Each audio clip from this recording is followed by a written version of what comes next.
You know what the Rand Corporation is, right? So they're the ones who do all the dirty work for the government. They're the ones who had the Pentagon Papers that got stolen by Daniel Ellsberg, and then he released them, and it blew the roof off the Vietnam War that we'd been lied to by 4 successive administrations.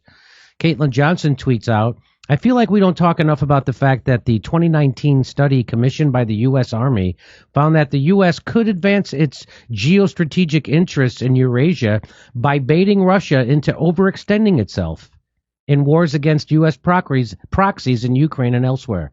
So you're not going to hear Ali Velshi bring this up as he manufactures consent for war and says he's not.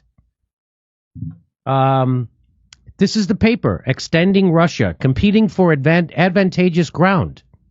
Competing from advantageous ground. Recognizing that some level of competition with Russia is inevitable. RAND researchers conducted a qualitative assessment of cost-imposing options that could unbalance and overextend Russia. Such cost-imposing options could place new burdens on Russia, ideally heavier burdens than would be imposed on the United States for pursuing those options. The exact opposite's happening.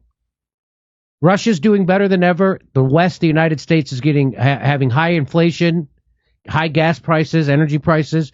Imposing deeper trade and financial sanctions would likely degrade the Russian economy, especially if such sanctions are comprehensive and multilateral. Thus, their effectiveness will depend on the willingness of other countries to join in such a process. But sanctions come with costs, and depending on their severity, considerable risks.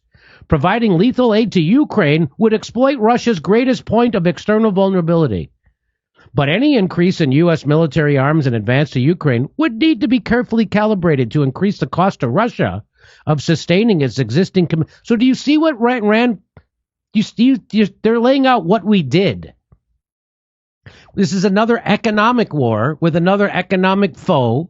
And so we're pretending we're fighting for liberty and to save Ukrainian people when we're actually instigating them to invade Ukraine so we can use that as an excuse to ramp up our sanctions and commit an economic war. That involves a real war. That's what we're doing. And it's all right here in this paper, and nobody ever talks about it.